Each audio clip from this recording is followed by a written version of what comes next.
Right, let's start with the good news. Consumers will breathe a sigh of relief. The petrol price dropping this week. The Central Energy Fund announcing the Israel-Hamas conflict has not yet affected the flow of crude oil, even though it is happening in the oil region of the Middle East. Ladies and gentlemen, welcome back to the analysis of YOLENO TV. I hope you're well from wherever you're watching this channel. I'd like to start this session by appreciating you so much for making this channel grow. If you wish to support us, just subscribe to our channel and give this video a like. For those who followed our last two analyses, the videos we did yesterday, because we did two videos, and these videos were majorly on what was going on during the bipartisan talk. And in that video, we talked about the energy CS tech, and we also talked about Professor Njuguna Ndugu and the PS Hinga. So we touched on what was happening there. So in this analysis, I would like us to escalate an analysis we did regarding the energy CS position of the Israel war, because in that video, if you are very careful, we mentioned what Uganda president was having as a move of stopping any bilateral trade agreement on matters of oil importation with Kenya and opting to work with the Dar es Salaam or Dar Port. And going by what I've seen in one of the citizen portal, I have seen something that is exactly closer to what we talked about yesterday, because now the title here is that Uganda chooses Dar Port for oil imports after fallout with Kenya. So this is real.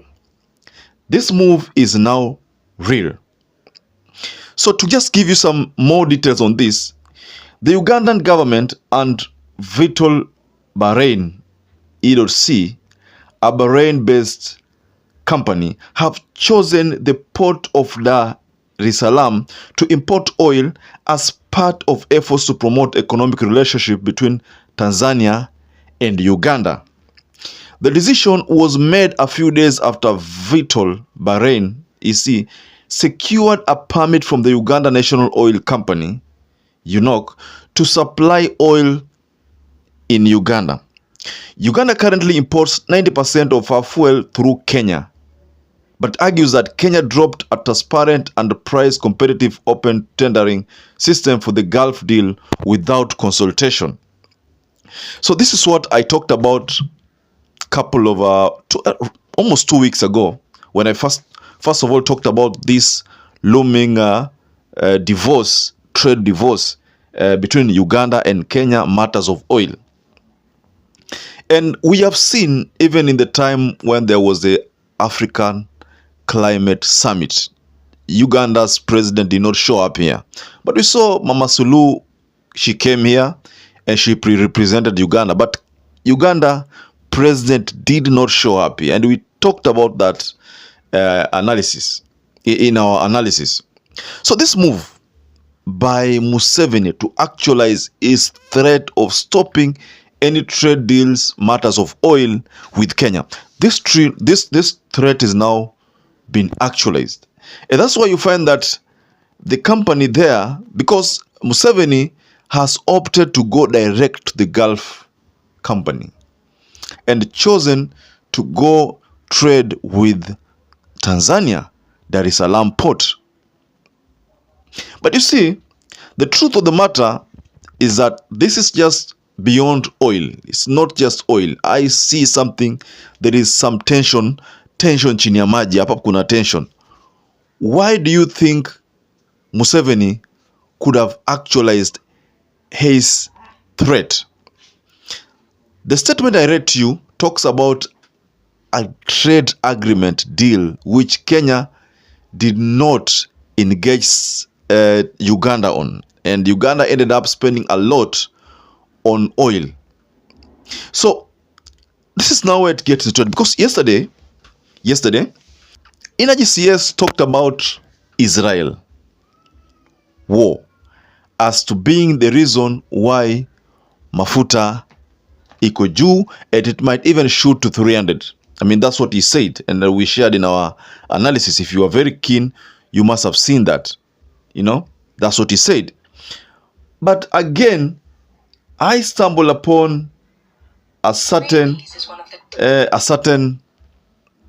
story saying that the issue of Israel-Hamas war has not affected oil. All right, let's start with the good news. Consumers will breathe a sigh of relief. The petrol price dropping this week. The Central Energy Fund announcing that the petrol price will drop by R1.78 per litre from November. The change always on the first Wednesday. Diesel will decline by between 82 and 85 cents per litre. Eliminating paraffin will decrease by R1.30. The rand depreciated slightly on average against the US dollar during the period under review. It's done retrospectively, and the average price of Brent crude oil increased from $91.86 to $88.72 at the same time. The lifting of sanctions on Venezuela by the US created a positive outlook on supply. The Israel-Hamas conflict has not yet affected the flow of crude oil, even though it is happening in the oil region of has not affected the prices of oil. That story goes further to say that the price per barrel imeshuka. But you see, in the submission of our DRCS yesterday, ni kwamba inazidi kupanda, na venye inazidi kupanda, itapanda zaidi mpaka 300. And that's why you find that online, everybody is talking about this 300, because that's what the government said. But why are Uganda opting to now go direct to deal with the Gulf company? The main reason is this, that Uganda realizes that the policy of Kenya, the policy, if it's to be rolled out, then oil lazima itakuwa expensive. So that's why they are opting now to work with the Dar es Salaam port. And again, the Bahrain company has now been officially given that permit to, bring oil to Uganda through that port. This is a significant loss to Kenya. 90% of its oil, it is through Mombasa port. Now hiyo imeenda. What next? That means, because there is also that article that KRA fell short of the target on tax collection by 1.5 billion. That is something that was also exposed in that bipartisan talk. So if that is the case, and Uganda chooses to withdraw from using our port, that means, again, the target of ushuru collection as far as oil importation is concerned, itashuka chini tena, ishuke tena, na ishuke, whereas ya Uganda, ya Tanzania itapanda juu. And then also we are also likely to see a scenario whereby now those trucks that those long distance trucks that go beyond Uganda to maybe Rwanda, Burundi, to probably those trucks, they will end up fueling in Uganda, because Uganda's oil will be cheaper compared to Kenya, because Kenya G2G, they are still clinging on to G2G policy. And this is the reason why I think Uganda has opted to kujitoa kabisa, because of this G2G. They are saying that we were not consulted, we were not allowed to talk about this, we were not engaged. Mind you, Uganda is a country, and any policy that changes here in Kenya affects them.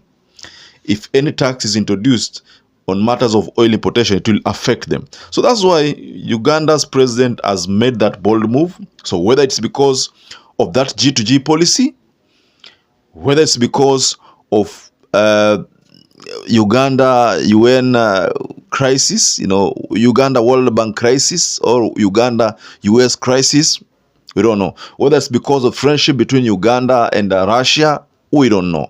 But we just saying that something could be happening behind the scenes, and it's just a matter of time before we find out. But as we speak right now, and the statement that I've read to you from the Citizen portal, I mean, Kenya is going to lose heavily, because now these other countries, Rwanda, South Sudan, and Congo, if they also opt to use that port, Sasa hiyo inamaanisha kutakuwa na changamoto kubwa zaidi. And what will that have in terms of our revenue collection? Low. So the target of KRA will still continue dwindling. So ladies and gentlemen, just go below the comment section and tell us what you think about this sudden move by Museveni, actualizing that move, and also what you saw in that video which I shared, that the Israel-Hamas war is not going to affect the prices much. That is what we said globally. But whereas in Kenya, the narrative is a bit different. The Israel-Hamas war is going to affect. That's what they are saying, the Kenya Kwanza people. So ladies and gentlemen, I'd like to rest my case there. But perhaps if you're watching this video for the first time, or you're a regular viewer who has not subscribed, please, I'd like to urge you to just take 1 second and go below there. There is a button written subscribe. Just hit it once. And to those people who have supported this channel by subscribing, liking, or sharing our videos, I want to say here that I'm forever grateful for that support, because without you, this channel cannot grow. So until you catch up again, please stay safe and stay blessed.